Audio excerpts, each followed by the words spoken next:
கிழக்கு நியூஸ் நேயர்களுக்கு வணக்கம். நான் பத்ரி சேஷாத்ரி. தேர்தல் முடிவுகள் வந்தவுடன் நான் ஒரு ட்வீட் ஒன்று போட்டிருந்தேன். திமுக கட்டுக்கோப்பாக இருக்கும், ஆனால் அதிமுக முற்றிலுமாக உடைந்து சிதைந்து போய்விடும் அப்படின்னு எழுதியிருந்தேன். அந்த சமயத்தில் என்னென்னலாம் நடக்கப் போகிறது என்று அப்பொழுது எனக்கு தெரியாது. ஆனால் என்னுடைய அனாலிசிஸ் எப்படி இருந்தது என்றால், திமுக இரண்டாவது இடத்தில் இருக்கிறது, அவர்களுக்கு நாம் மீண்டும் முதலிடத்துக்கு வருவோம் என்ற நம்பிக்கை இருக்கிறது. நான் சொல்கிறது கட்சியில் இருக்கக்கூடிய முக்கியமான தலைவர்களே. இன்னொன்று, ஒரு விதத்தில் நம்ம இந்த டைனாஸ்டி பாலிடிக்ஸ், குடும்ப அரசியல் அப்படின்னு சொல்லிட்டு இருக்கோம். ஒரு சில கட்சிகளை கட்டுப்படுத்துவதே இந்த குடும்ப அரசியல் தான். அவங்க கட்டுக்கோப்பாக இருப்பதே இந்த குடும்ப அரசியல் காரணமாக தான். என்ன இருந்தாலும் கலைஞர் கருணாநிதியின் மகன் தான் ஸ்டாலின், என்ன இருந்தாலும் அந்த கலைஞர் கருணாநிதியின் பேரன் தான் உதயநிதி ஸ்டாலின், அவர்களெல்லாம் கட்சிக்கு என்ன செய்திருக்கிறார்கள் தெரியுமா, அதனால் நம்ம அவர்கள் தலைவராக ஆவது நமக்கு ஒன்றும் பிரச்சனை இல்லை, நியாயம்தானே. ஏன்னா நம்ம இந்த குடும்ப சொத்து அப்படிங்கிறது அப்பாவுக்கு பிறகு மகனுக்கு தானே. சரி, சில சமயம் போனால் போது மகளுக்கு கொஞ்சமாக ஒரு ஓரமாக கொடுத்துக்கலாம். இந்த மகள் அப்படிங்கிறவங்க கிட்ட கட்சியும் போகிறது ஒன்றும் தப்பு கிடையாது. அவங்க தான் மையமாக இருந்து கொண்டு நம்மெல்லாம் அதோடைய இந்த மையத்தை சுற்றி இருக்கக்கூடியவர்கள் அப்படிங்கிறத பெரும்பாலும் பல மாநிலங்களிலும் மக்கள் ஏற்றுக்கொண்டு விட்டார்கள். ஆனால் எது ஸ்ட்ரென்த்துன்னு நினைக்கிறோமோ, ஒரு டெமோக்ரஸியில் ஒரு கட்சியே ஒரு டெமோக்ராட்டிக் பிரின்சிபல்ஸ் படி இருக்கணும், குடும்பத்து ஆட்களை உள்ளே கொண்டு வரக்கூடாது, தேவையின்றி திணிக்கக்கூடாது, யார் உண்மையிலேயே மெரிட்டின் அடிப்படையில், மெரிட்டோக்ராட்டிக் மாடல் அப்படின்னு நம்ம சொல்லுவோம், மெரிட்டோக்ரஸி, அந்த மெரிட்டின் அடிப்படையில் அடுத்த தலைவர்கள் தேர்ந்தெடுக்கப்பட வேண்டும் அப்படின்னு நம்ம சொல்கிறோமோ, அதுவே அந்த கட்சியை கலகலத்து போக வைக்கிறது. எடப்பாடி பழனிசாமிக்கு என்ன மெரிட் இருந்து அவர் அதிமுகவுடைய தலைவராக வந்தார் அப்படிங்கிற அந்த கேள்வியை விட்டுடுவோம். ஏதோ செய்து அவர் மற்றவர்களை, அதாவது அப்பொழுது இருந்த ஆட்களில் ஜெயலலிதாவுக்கு பிறகு இருந்த அந்த அமைப்பு, இவர் திறம்பட காய்களை நகர்த்தி முதல்வராக இருந்திருக்கிறார். ஓபிஎஸ்ஐ விட இறங்கி அடித்து விளையாடுறதுக்கான அந்த ஒரு திறனை காண்பிக்கிறார். அப்படிங்கிறதுனால அவர் இணைத்தலைமை அப்படிங்கிறதெல்லாம் ஓரம் கட்டிட்டு அவர் தனித்தலைமை அப்படிங்கிற இடத்துக்கு வந்தார். ஆனால் மிக மோசமான தேர்தல் தோல்வி, 3ஆம் இடத்துக்கு வராரு அப்படிங்கிறது, ஜெயித்து விடுவோம் என்று நினைத்து கொண்டிருந்த ஒரு கட்சிக்கு 3ஆம் இடத்துக்கு வருவது அப்படிங்கிறது மிகப்பெரிய தலைகுனிவு. அப்போ அதோடைய விளைவு என்ன இருக்குது இது வரைக்கும் அப்படின்னா, அந்த கட்சியிலிருந்து எவ்வளோ பேர் வெளியில் போயிருக்காங்க அப்படின்னு ஒரு லிஸ்ட் எடுத்து நம்ம பார்க்குறோம். அதில் பார்த்தா முன்னாள் அமைச்சர்களாக இருந்தவர்கள் யாரெல்லாம் வெளியே போயிருக்கிறார்கள் அதிமுகவை விட்டு இதுவரை.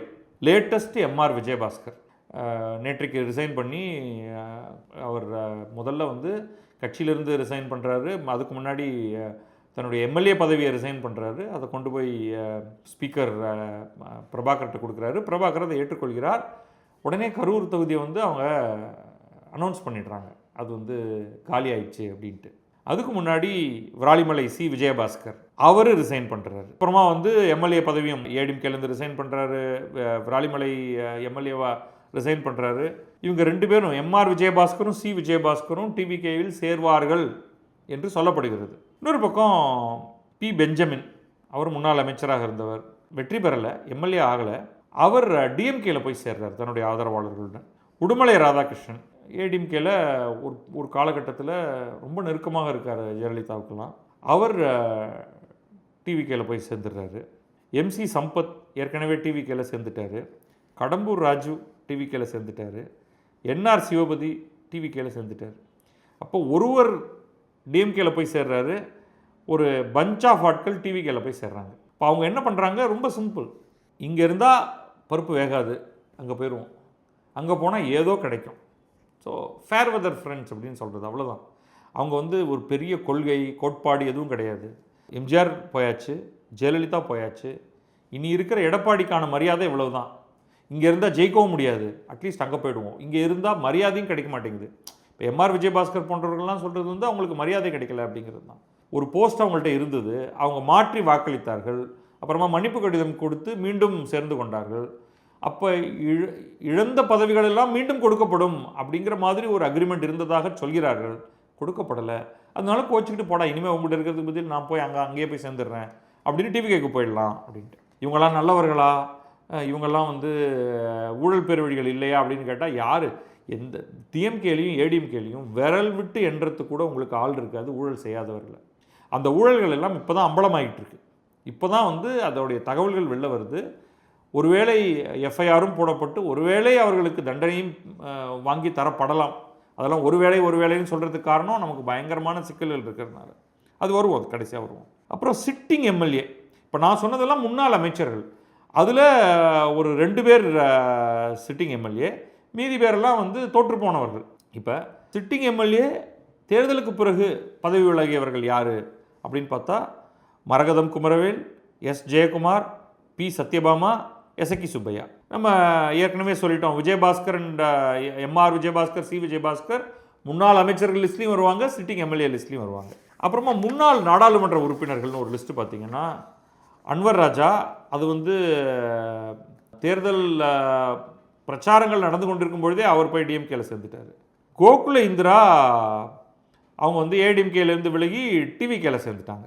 இதெல்லாம் முன்னாடியே நடந்துருச்சு. இதெல்லாம் முன்னாள் எம்எல்ஏக்கள். இப்போ முன்னாள் எம்பி மாதிரி முன்னாள் எம்எல்ஏக்கள்னு பார்த்தா அது ஒரு பெரிய லிஸ்ட் இருக்குது. S Muthusamy, S Gunasekaran, K Manickam, A K Bose, R Chinnasamy, இவங்கெல்லாம் வந்து ஜூன் மாதமே போய் சேர்ந்துட்டாங்க.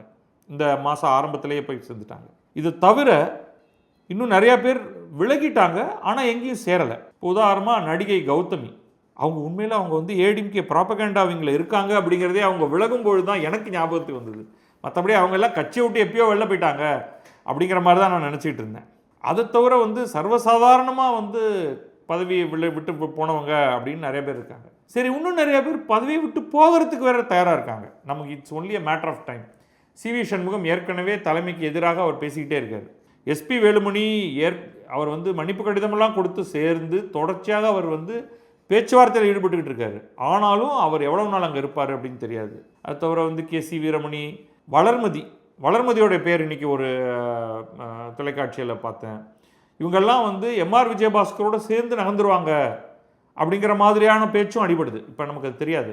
சி விஜயபாஸ்கரும் எம்ஆர் விஜயபாஸ்கரும் அவரவர்களுடைய ஏரியா, கரூர், விராலிமலை புதுக்கோட்டை அப்படின்னா புதுக்கோட்டை சர்க்கிள் அப்படின்னா அவங்களுடைய ஏரியாவில் அவங்களோட ஒட்டி இருக்கக்கூடியவர்கள் யாரோ. இதில் வந்து ரொம்ப ஹெவியானதெல்லாம் வந்து இவராகவே துரத்தி விட்டவர்களில் வந்து செங்கோட்டையன் வருவார். அவர் எப்பயோ அங்கே தாவி போட்டி நின்று இன்றைக்கி வந்து அவை முன்னவராக இருக்கார். இப்போ பல பேர் யோசிப்பாங்க, நம்ம கூட செங்கோட்டையன் மாதிரி அப்போவே சண்டே போட்டு கிளம்பி போய் டிவிக்கேல சேர்ந்துருந்தோம்னா கேட்ட இடமும் கிடச்சிருக்கோம், இன்றைக்கி அமைச்சராகவும் ஆகிருக்கலாம், ரொம்ப முக்கியமான இடத்துல இருந்திருக்கலாம், ரொம்ப காலம் கடந்து வந்த ஞானோதயம் அப்படின்னு அவங்கள பல பேர்லாம் யோசிச்சுட்டு இருப்பாங்க. இவ்வளவு பேர் போனதுக்கு பிறகு அந்த கட்சி நியாயமாக என்ன பண்ணணும்? மேலிருந்து கீழ் வரை அவங்க அவசரமாக அவர்கள் ஒரு கூட்டம் போடணும், அவங்க டிஸ்கஷனுக்குள்ளே வரணும். ஏடிஎம்கேவுடைய எதிர்காலம் என்ன? இதுக்கு இடையில் வந்து ஒரு செய்தி பரப்பப்பட்டது, இவர் தன்னுடைய மகன் மித்துன் அப்படிங்கிறவரை உள்ளே கொண்டு வர போகிறாருன்னு. அதில் என்ன கோபம் வந்ததோ என்னவோ தெரியல, எடப்பாடி பழனிசாமி ஒரு பத்திரிகையாளர் சந்திப்பில் வந்து என்னுடைய மகன் வரமாட்டான் அப்படின்னு வந்து அவர் உறுதியாக பேசுகிறார். அவர் மகன் வர்றதோ வரல முக்கியம் இல்லை. அப்படி மகன் வந்தால் அவர் ஒரு தொடக்கநிலை ஒரு தொண்டராக சேர்ந்து ஏதோ ஒரு டிஸ்ட்ரிக்டில் ஏதோ ஒரு பதவி எடுத்துக்கொண்டு அந்த டிஸ்ட்ரிக்டில் ஒரு மாற்றத்தை ஏற்படுத்தி அப்படி தான் மேலே வந்தால் தான் யாருக்குமே பிரச்சனை இல்லையே. இப்போ எடுத்தடுப்புலேயே வந்து நான் தலைவர், என் மகன் பொதுச் செயலாளர் அப்படிங்கிறது இந்த திமுக பாணி இருக்கு இல்லையா? அப்படி வரும்போது ஒன்று நீங்கள் அதை ஏற்றுக்கிட்டு நீங்கள் அடிமை சாசனம் எழுதி கொடுத்துடணும், இல்லைன்னா அதை எதிர்த்துட்டு கிளம்பி வெளில போகணும். இப்போ கிளம்பி வெளில போகிறதுங்கிறது எடப்பாடி தன்னுடைய மகனை கொண்டு வந்து விடுவாருங்கிறதுனால இல்லை, எடப்பாடிக்கு எதிராகவே தான் இதெல்லாம். இவருக்கு என்ன தெரியும், ஏதோ சர்க்கம்ஸ்டன்ஸ்னால ஓபிஎஸ் வந்து ஒரு உறுதியாக இல்லாததுனால ஏதோ சில பல காரணங்களால் அவர் சண்டை போடுறாரு. சசிகலா வந்து அந்த பதவி, முதல்வர் பதவிக்கு நானே வர வேண்டும் அப்படின்னு இறங்குறாங்க. கவர்னர் மிஸ்டீரியஸாக அதை தடுக்கிறாரு. தடுத்து இவர்களுக்கு தண்டனை கிடைக்கிறது. அது அந்த சொத்து சேர்ப்பு வழக்கு, அதோடைய ஒரு காம்ப்ளெக்சிட்டி எல்லாம் இருக்குது. அதில் வந்து ஜெயலலிதாவும் வந்து முதல் குற்றவாளி, ஆனால் அவர் இறந்து விடுகிறார். அதனால் அடுத்த குற்றவாளியாக இருக்கக்கூடிய சசிகலா அந்த தண்டனையை வாங்க வேண்டிய நிலை. அவர்களுக்கு எப்படி தண்டனை வந்திருக்கும், ஜெயலலிதா தப்பித்து விடுகிறார். அப்போ இவரால் வந்து முதல்வராக முடியவில்லை. அப்படிங்கும் பொழுது பை சான்ஸ், இன்ஃபேக்ட் செங்கோட்டையன் ஒரு பேட்டியில் சொல்கிறாரு, நான் ஆகியிருக்க வேண்டியது அது, ஆனால் என்ன நடந்ததுன்னு தெரியல. அதுக்கு அடுத்த நாள் வந்து எங்கிட்ட வந்து இல்லைங்கப்பா நீ இல்லை அப்படின்னு எங்கிட்ட சொல்லிடுறாங்க. இவர் ஆகிறாரு, எடப்பாடி பழனிசாமி ஆகிறாரு. அப்போலேருந்து அவர் வந்து பார்ட்டியை கிரிப்புக்குள்ளே கொண்டு வந்துடுறாருன்னு. இப்போ யார் ஒருவருக்கு கட்சியை தன்னுடைய சாதனைகள் மூலம் கைப்பற்ற முடியவதில்லையோ அவர்கள் தோற்று போகும் பொழுது, தொடர் தோல்விகள் வரும் பொழுது, வெல்லவே முடியாது என்ற நிலை வரும் பொழுது அந்த கட்சி கலகலத்து விடுகிறது. அதைத்தான் நான் இங்கே பார்க்குறேன். இது வரைக்கும் போனவர்களை விடுங்க, இன்னிலேருந்து ஆரம்பித்து அடுத்த 30 நாள், அடுத்த 60 நாள், அடுத்த 90 நாளில் இன்னும் பலர் போய்கொண்டே இருப்பார்கள். ஒன்று அவர்கள் ரிட்டையர் ஆகி வீட்டோடு போய் படுத்து தூங்கிடுவாங்க. இந்த கட்சியில் இருக்கிறதுக்கு பேசாமல் வீட்டோடு இருந்து பழைய சோறு சாப்பிட்டுட்டு இருக்கலாம்டா அப்படின்ட்டு. இன்னும் ஒரு சில பேர் இன்றைக்கி ஹாட் டிவிக்கே தான். போனால் உள்ள நுழையிறவனுக்கெல்லாம் மாலை போட்டு ஒரு பதவியை கையில் கொடுத்து விட்டுறாங்க. சீக்கிரமாக ஓடி போய் இந்த கோல்டு ரஷ்ன்னு சொல்லுவாங்க. ஒரு காலத்தில் இந்த கலிஃபோர்னியா பகுதியில் அமெரிக்காவில் தங்கம் கிடைக்கிறது, இதுமாரி ஆப்பிரிக்காவில் பல இடங்களில் தங்கம் கிடைக்கிறது, தென் அமெரிக்காவில் பல பகுதிகளில் தங்கம் வெள்ளி எல்லாம் கிடைக்குதுன்ட்டு கோல்டு டிக்கர்ஸ்னு பல பேர் அப்போ யார் வேண்டுமானாலும் தோண்டி வேண்டியதை எடுத்துக்கொண்டு அவர்களோடைய எடுத்துக்கொண்டு போய்விடலாம். இந்த கலிஃபோர்னியா கோல்டு ரஷ் அப்படி தான். எல்லோரும் சாரியாக கிளம்பி படையெடுத்து, ஏன்னா அந்த சமயத்தில் கலிஃபோர்னியா பகுதிகளெல்லாம் மக்கள் தொகை ரொம்ப குறைவாக இருந்தது. மக்கள் தொகை நெருக்கம் அதிகமாக இருந்த அமெரிக்காவின் கிழக்கு பகுதி, அங்கிருந்து எல்லோரும் மேற்கு பகுதியை நோக்கி படையெடுத்து போனாங்க. அப்படியே ட்ரெயின் லோட் ஆஃப் மக்கள். யாரை பார்த்தாலும் அவங்க பேசுகிறது, நீ எங்கேப்பா போகிற? நான் தங்கம் தோண்ட போகிறேன். ஓ, நீயும் தங்கம் தோண்ட தான் போறியா? நானும் தங்கம் தோண்ட தான் போகிறேன் வா அப்படின்ட்டு. அங்கே போய் அவங்க கடையில் போய் ஸ்பேடு வாங்கி இந்த இடத்துல இருக்குதுன்னு சொல்கிறாங்க வாங்கன்னொடனே அவங்களுக்கு கூட்டமாக மக்கள் போவாங்க. அவங்கவுங்க கொத்த வேண்டிய இடத்துல கொத்திக்கலாம். நம்ம ஊரில் அதெல்லாம் பண்ண முடியாது. பைதவே அமெரிக்காவில் அதெல்லாம் பண்ணலாம். நீங்கள் மண்ணை கொத்தி எடுத்து சலித்து அதில் தங்கம் இருக்கான்னு பார்த்து உருக்கி என்ன வேணாலும் பண்ணிக்கோ, நீ எடுக்கிற தங்கம் உன்னோடது. அதே போல் இங்கே அது போன்ற ஒரு தங்கச் சுரங்கம் தான் இன்னி தேதிக்கு டிவிக்கு. இந்த டிவிக்கே என்னும் தங்கச் சுரங்கத்தில் தங்கத்தை வெட்டி எடுப்பதற்கு அவரவர்கள் தங்களால் முடிந்ததே. எனக்கு பக்கெட்டும் ஒரு சின்ன சொரண்டியும் தான் இருக்குன்னா அதை வச்சுட்டு நீ ஓடு. இன்னும் ஒரு சில பேர் பெரிய ட்ரக்கோடு வராங்க. அவங்க அப்படியே அள்ளி வெட்டி எடுத்துக்கொண்டு எவ்வளோ நமக்கு கிடைக்கும் என்று பார்ப்பதற்கு. ஸோ அதுதான் இப்போ நீங்கள் பார்க்குறது எல்லாமே அதுதான் நீங்கள் பார்க்குறீங்க. அதன் விளைவு ஒட்டுமொத்தமாக அழிபடப் போவது இந்த கட்சி அதிமுக தான். நாளை அதிமுக என்பது வைகோவின் மதிமுக போல, பிரேமலதா விஜயகாந்தின் தேமுதிக போல ஒரு 2 அல்லது 3 எம்எல்ஏக்களை கையேந்தி பெறக்கூடிய ஒரு நிலைக்கு போய் சேரும். அப்போ அது போயிடுச்சுன்னா இதில் மீண்டும் இருதுருவ அரசியல் இங்கே வரும். திமுக அதிமுக என்பது போய் டிவிகே திமுக என்ற ஒரு நிலை ஏற்படும். அப்பயும் அந்த ஸ்டார் காஸ்ட் சுற்றி இருக்கிறவங்கலாம் மற்றவங்களாம் இருப்பாங்க. காங்கிரஸ் இருக்கும், இடதுசாரிகள் இருப்பார்கள், இத்தினுண்டாக இருப்பாங்க, விடுதலை சிறுத்தைகள் இருப்பார்கள், முஸ்லீம் லீக் இருக்கும், பாரதிய ஜனதா இருக்கும். அவங்க தனியாக அவங்களே அவங்களே பால் போட்டு அவங்களே பேட்டால் அடித்து அவங்களே ஓடிப்போய் அந்த பந்தை எடுத்துகிட்டு அதை அவங்க தனியாக ஒரு கேம் ஒன்று ஆடிக்கிட்டு இருப்பாங்க. இதில் அண்ணாமலை என்ன செய்ய போகிறார் அப்படிங்கிறது தான் மிஸ்ட்ரி. அதை பார்க் பண்ணிவிடுவோம். எனக்கும் தெரியாது, உங்களுக்கும் தெரியாது. அது எப்பொழுது அவர் அறிவிக்கிறாரோ அப்போ பார்ப்போம். ஆனால் அதிமுக என்பது மதிமுக போல தேமுதிக போல பாட்டாளி மக்கள் கட்சிக்கு ஒருபடி கீழானதாக இருக்கும். அப்படி போய் சேர்ந்துவிடும். இதை நீங்கள் இன்றைக்கு குறிப்பிடுத்திக் கொள்ளுங்கள். இதை நம்ம 6 மாதம் கழித்து பார்ப்போம், 1 வருடம் கழித்து பார்ப்போம், அப்படியே அடுத்தடுத்து வரக்கூடிய நாட்களில் வருடங்களில் பார்ப்போம். நீங்கள் சொல்லலாம், புரட்சி தலைவர் ஆரம்பித்த கட்சி, புரட்சி தலைவி விரிவாக்கி வழிநடத்தி சென்ற கட்சின்னு. ஆனால் அந்த பழம் பெருமைகளை பேசி பழைய வரலாற்றை எல்லாம் பேசி ஒருவர் ஒரு கட்சியை காப்பாற்றி விட முடியாது. திஸ் பார்ட்டி இஸ் டூம்டு அப்படிங்கிறது எனக்கு மே 4ஆம் தேதியே தெரிந்து போய்விட்டது. இந்த மெக்கானிசம் தான். இப்போ நீங்கள் பல இடங்களில் நீங்கள் பார்த்துருப்பீங்க இல்லையா, அந்த பெரிய வீடு பழைய வீடுகளெல்லாம் உடைக்கிறதுக்கு அதில் அழகாக அருமையாக அதில் உள்ளுக்குள்ளே சில முக்கியமான இடங்களில் எக்ஸ்ப்ளோசிவ்ஸ் வைப்பாங்க. ரொம்ப பெரிய கட்டடங்கள் வெஸ்டர்ன் கண்ட்ரீஸ்லலாம் சர்வசாதாரணமாக அதை செய்கிறாங்க. அதை வச்சுட்டு ஒரு இடத்துல அவங்க அதை இயக்குவாங்க. அது ரொம்ப கேர்ஃபுல்லாக பியூட்டிஃபுல்லாக பண்ணியிருப்பாங்க. அது அப்படியே உடைந்து அதுக்குள்ளேயே விழும். அந்த பவுண்ட்ரி தாண்டி யாரும் பக்கத்துலலாம் நிற்க மாட்டாங்க, எல்லாம் தூரத்தில் போயிடுவாங்க. அதை இயக்கும் பொழுது அது அவ்வளோ அருமையாக அதை டிசைன் பண்ணி வச்சுருப்பாங்க. அந்த வெடிக்கும் பொழுது அப்படியே அது நொறுங்கி குவியலாகி அதே இடத்துலையே குப்பையாக வெடித்து சிதறி அங்கேயே விழும். இது எக்ஸ்ப்ளோஷன் கிடையாது, நடுவிலிருந்து வெடித்து எங்கே பார்த்தாலும் தெரிப்பது கிடையாது.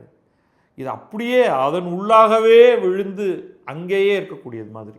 அந்த மாதிரியாக ஏற்கனவே அப்புறமா போய் நீங்கள் அந்த துண்டுகளை எல்லாம் எடுத்து தூக்கி போட்டால் போதும், அப்படியே அள்ளி எடுத்துகிட்டு போயிடலாம். என்னுடைய கருத்தில் இன்றைக்கு அதிமுக என்பது ஏற்கனவே அதை ஒட்டி இருக்கக்கூடிய அந்த கண்ணிகள் இருக்குல்ல, எப்படி ஒரு கட்டடத்தில் பைண்டர் அது செங்கல்லும் சிமெண்ட்டும் இரும்பும் ஜல்லியும் காங்கிரீட்டும் போட்டு கட்டியிருக்கிறத நீங்கள் இந்த மாதிரி ஒரு வெடி வைத்து தகர்க்கும் பொழுது அதை ஒட்டி இருக்கக்கூடிய அந்த சக்திகள் எல்லாம் விடுபட்டு போகின்றனவோ, அதே போல் இந்த அதிமுக என்னும் அந்த மெஷின் இருக்கு இல்லையா, அதை ஒட்டி இருக்கக்கூடிய அனைத்தும் ஏற்கனவே வெடித்து சிதறிவிட்டன. இப்போதைக்கு அதை கட்டி கட்டியாக எடுத்து தூக்கி போடணும், அவ்வளோதான். அந்த கட்டி கட்டியாக எடுத்து தூக்கி போடும் அந்த வேலை தான் இப்பொழுது நடந்து கொண்டிருக்கிறது. இது அன்ஃபார்ச்சுனேட் தான், பட் அதுதான் ரியாலிட்டி. நன்றி, வணக்கம். நான் பத்ரி சேஷாத்ரி. இது கிழக்கு நியூஸ்.